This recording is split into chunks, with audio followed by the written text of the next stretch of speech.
Every day, millions of workers use different scaffolds to reach the work that they are doing.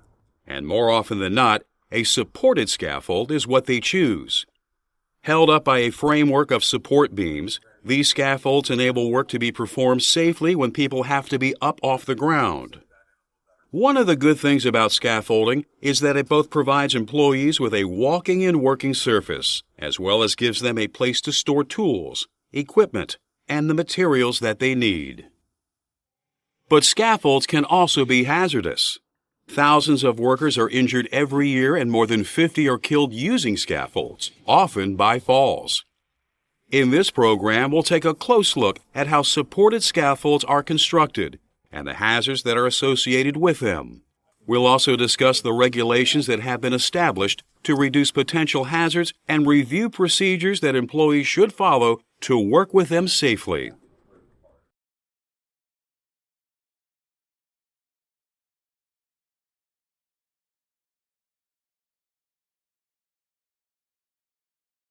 Supported scaffolds consist of one or more work platforms that are held up by rigid supports, poles, legs, posts, and frames that are connected to the ground. The Occupational Safety and Health Administration OSHA has established a number of regulations for constructing and using scaffolds safely. These regulations require a competent person to be present on a scaffold worksite at all times. This competent person is an employer's designated scaffolding expert and the person who is responsible for the scaffold's use on the job.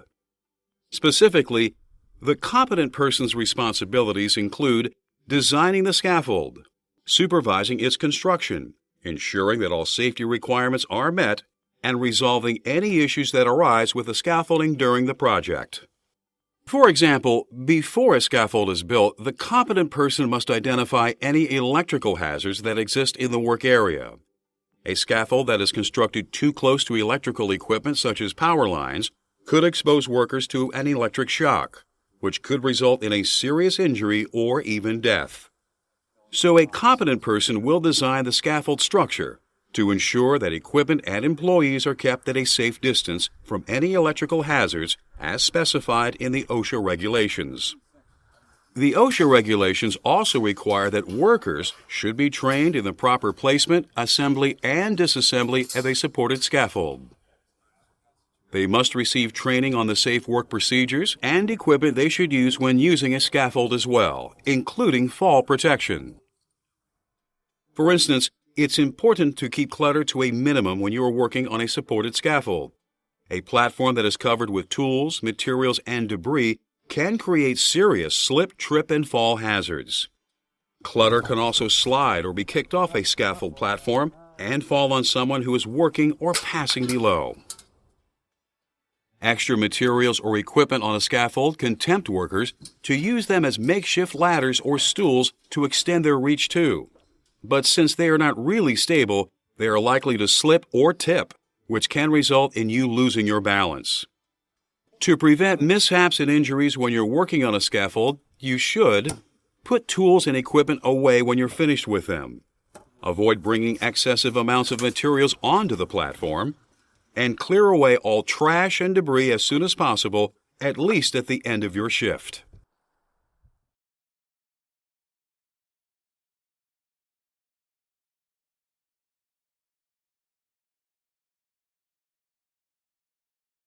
For a supported scaffold to be stable and safe, it has to rest on a solid foundation. So OSHA requires them to be built on surfaces that are sound, rigid, and capable of carrying the maximum intended load without settling or displacement.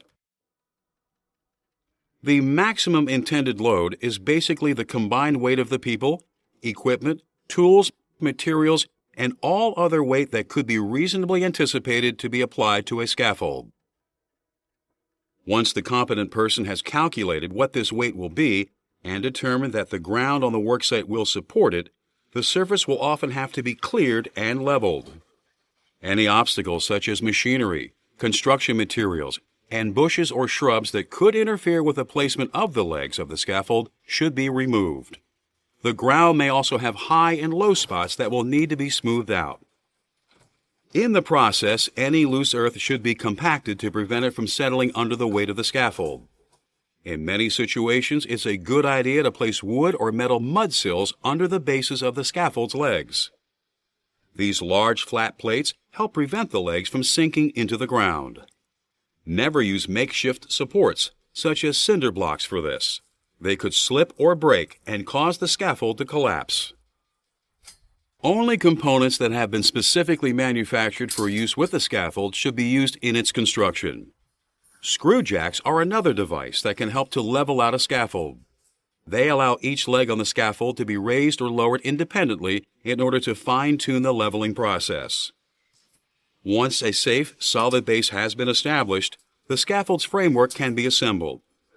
To ensure that it will be as strong and safe as possible, all the components that are used in its construction should be made by the same manufacturer. Parts from different manufacturers should only be combined if the competent person has determined that they are compatible. Parts that are made of different types of metal should not be used together either. When a hard metal rests on a softer metal, the softer metal can bend, making the scaffold unstable and unsafe. And never use any scaffold parts that must be forced together or that don't fit firmly.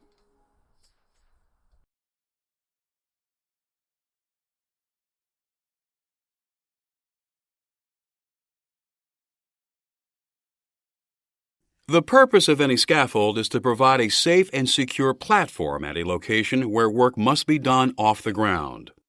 The platform portion of a supported scaffold is usually assembled from multiple planks that are made of wood, plastic, or a combination of materials. The condition of the planks should be inspected as the scaffold is first being built, and at the beginning of each work shift thereafter. If damage, such as cracks or splits, is found, the planks should be removed and replaced. The planks on a scaffold platform can come in a variety of shapes, sizes, and types. Some prefabricated planks hook directly onto the scaffold frame.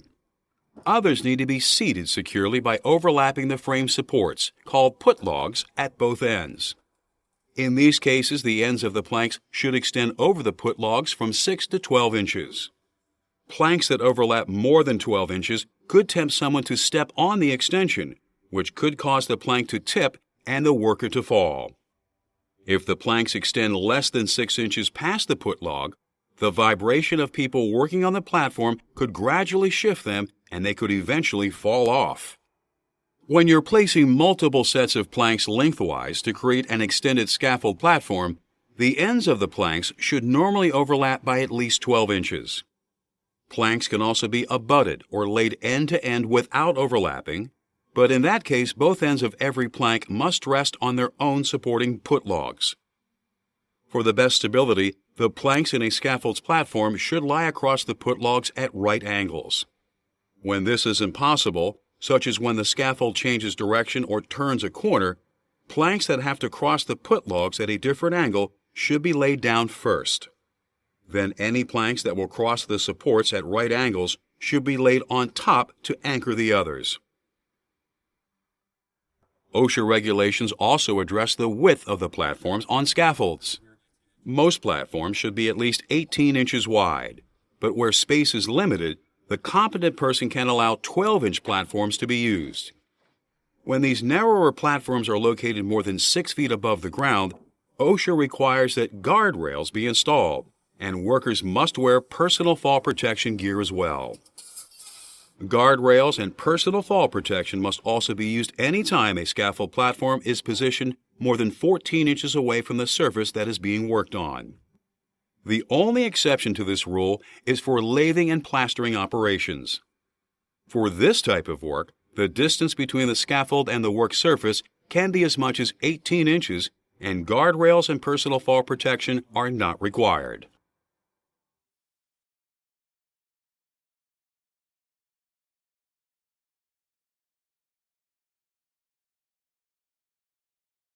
Once a strong and stable scaffold has been constructed, it's important to make sure that people can get onto and off of it safely. Doing this the wrong way is not only hazardous for workers, but can also affect the scaffold structure itself. For instance, you should never use the cross braces of a supported scaffold to climb up to the platform. The angles of the braces make it easy for your hands and feet to slip, and you could hit the ground hard. And while X braces look sturdy, they weren't designed to handle the stresses that result from climbing on them, which can weaken the scaffold or even cause it to tip. To get to a scaffold platform safely, you should use a ladder. In fact, some ladders are built specifically to hook onto a scaffold's frame. Portable ladders that lean against the scaffold can be used as well, but must be secured to the scaffold to prevent them from being knocked loose. Ladders should extend at least 3 feet above the surface of the platform to give climbers something to hold onto so they can keep their balance when they reach the top. To climb any ladder safely, remember to keep both hands free to grab onto the ladder as you go up. So you shouldn't be holding anything in your hands, such as tools or buckets, as you climb. Stairway towers can be the safest way to access a scaffold platform.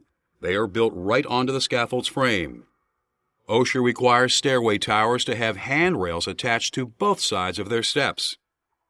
Both rails must have at least 3 inches of clearance on all sides, so that your hands can easily slide along them. Even when you're wearing gloves, you should always keep one hand free to hold onto one of the railings. The railings must also be strong enough to support the weight of any worker who slips, trips, or falls while holding onto them. Ramps and walkways can also provide access to supported scaffolds. OSHA requires most scaffold ramps to have a slope of 20 degrees or less. This angle allows workers to use them easily and safely. A steeper slope may be used only if the surface of the walkway or ramp is equipped with cleats that provide extra traction for workers' feet. Scaffold ramps and walkways that are 6 or more feet above the ground must be equipped with guardrails as well.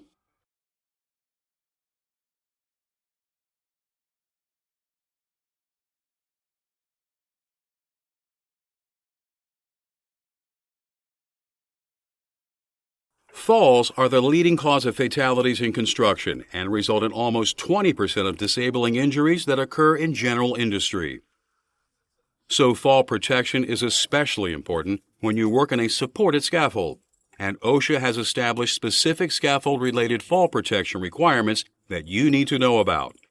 If the platform of a supported scaffold is 10 feet or more above the ground, the workers on it must be protected from falling either by guardrails or by wearing personal fall arrest systems, PFAs. The guardrails on scaffolds should be installed 39 to 45 inches above the scaffold's working surface and must be able to support the weight of an average worker falling against them. Personal fall arrest systems are designed to prevent injury if a worker falls, by slowing then stopping them quickly and safely. They usually consist of a full body harness that is connected to a lanyard. In some situations, the lanyard can be anchored to a structural member of the scaffold. In other situations, the harness can be connected to a lifeline or deceleration device. If a deceleration device is used, it should be secured directly to an anchor point or to a vertical lifeline that is connected to the anchor point. To safely support the weight of a falling worker, OSHA requires deceleration devices and vertical lifelines to be anchored to a substantial part of the structure that is being worked on, such as a girder or I-beam. Standpipes, piping systems, vents, or electrical conduits should never be used as attachment points. They are typically too weak to stop a fall. There are other important requirements for lifelines as well. First, they must provide freedom of movement for the workers that they protect. They should be able to swing clear of tools, materials, and other people who are on the platform too. While PFAs can provide important protection for workers when they are using a scaffold, when supported scaffolds are being assembled and disassembled, PFAs can actually create hazards for the workers who wear them. In these situations, the competent person will determine whether it will be safe for any type of PFAs to be used. Another hazard to be aware of are materials that fall off a scaffold.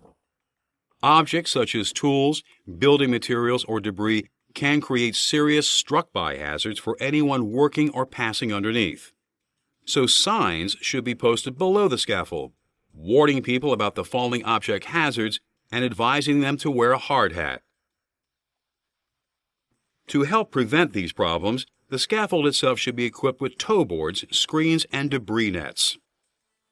Towboards form a protective lip around the edge of a scaffold platform that helps to prevent objects from sliding, rolling, or being kicked overboard. Screens and debris nets hang beneath scaffold platforms to safely catch falling objects before they can do any damage. When towboards, screens, and netting can't provide enough protection, the area below should be roped off or barricaded to keep people safely out from under the scaffold. As we've seen, there can be a number of hazards associated with working on a supported scaffold, but there are safety regulations, work practices, and equipment that can help you to avoid them. Let's review. To work safely on a supported scaffold, you need to understand the hazards that are associated with it. OSHA has established scaffold safety regulations that help to protect you from these hazards. Whenever scaffold work is undertaken, a scaffold expert called a competent person will supervise the project and ensure that all safety rules are followed. You should also know and follow safe work practices yourself when you're working on a scaffold.